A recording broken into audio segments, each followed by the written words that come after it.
In this video, I'm going to show you the Pathfinder tool. So let's begin by going to Window, Pathfinder.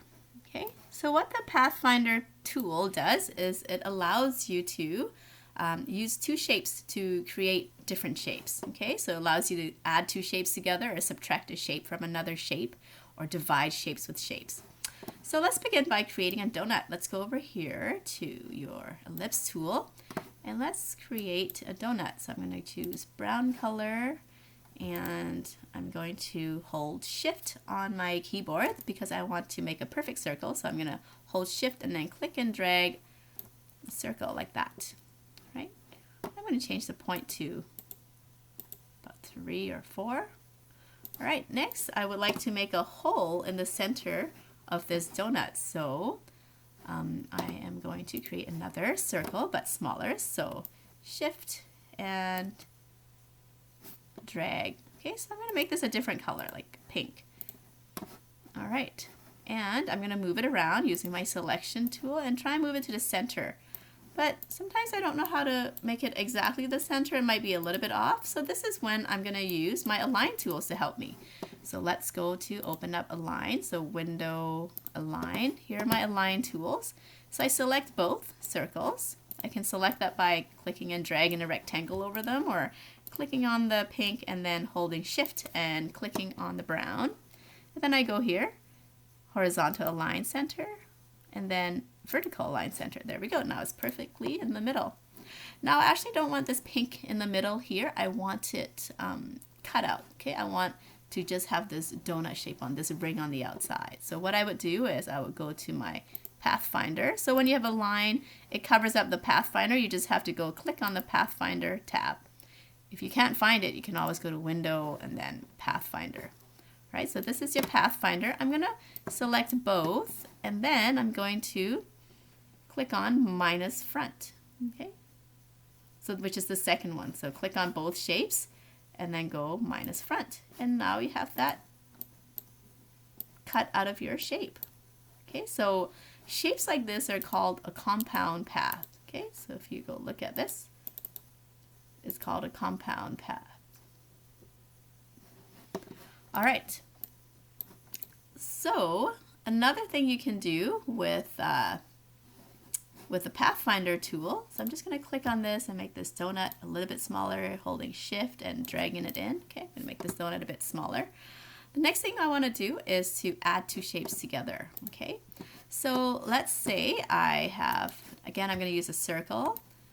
So let's say I have this here and I want to add on this circle 2 ears. Okay, so 2 cub ears. There we go. And I want these ears to be the same size. So I'm just going to click on this smaller circle, right click. And I can go, actually not right click. Let me just do the simpler way, click.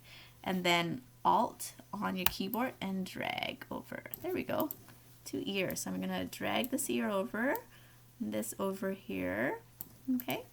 And I want all this 3 circles to be one shape. So I'm going to select all of them and then go unite. There we go. So now I have a nice face for a bear. Okay. And another thing I like to do is to intersect. Okay.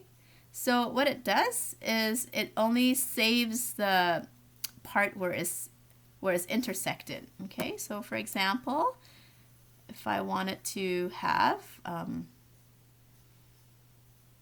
let's see, a rectangle here. Okay. And I only wanted to have a semicircle, so only half of a circle. Okay. And then I can draw my circle here. All right. So let's draw a rectangle in this circle, and I want to have just my circle and half of it only. Okay, go. I can select both. Okay, so put the circle over your rectangle and make sure your circle is smaller than your rectangle. So I can select both. You can always click on it and then also go to align and vertical align center. There we go. then go to Pathfinder, select both, and then go here to intersect. And now you have the half circle. Okay? Next thing is exclude. So the area that overlaps is going to be excluded. So using the previous example, if you have a rectangle like this, and then a circle overlapping it,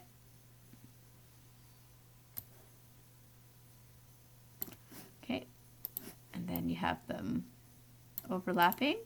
So, and you select both, and then you go exclude. So the shape is exactly the opposite of intersect. This is exclude and this is intersect. Okay, this one over here, this one over here is called divide. So you can use this to divide shapes. All right, so for example, for this bear, if I wanted to have like a little area for its nose and mouth, like down here, then I can use, you know, a circle, an oval rather, to divide that. So I'm just gonna use a different shade here. Oops, there we go. So there we go. I'm not gonna select that. Make sure nothing is selected. I go to my oval, then I go here and select a different color. There we go. And then I'm going to draw an oval. Okay, maybe something like that. All right, then I'm gonna put it over here, and I want to make sure that, you know, it aligns horizontally. There we go. So using this, I'm going to select both, and then I am going to go to Pathfinder and then do divide. There we go.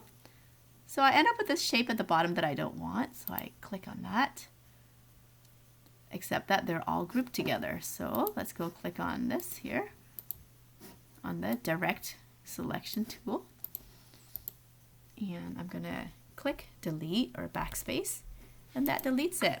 Okay, so now you can see that I have this part of my bear's mouth that is a different color now. Okay, there we go. So this one over here is trim, and this one here is merge, and then you also have crop, outline, and minus back. So this one here is minus front, and this one here is minus back, so it works in the opposite way. But I'm running low on time here, so I'll let you guys kind of explore this on your own. But for your activity 4, I would like you to submit this: the donut, the bear, the semicircle, and the exclude shape. So I would go to File, Export, Export As, and then Activity, Activity 4, and Export as JPEG. There you go. And then submit this, please.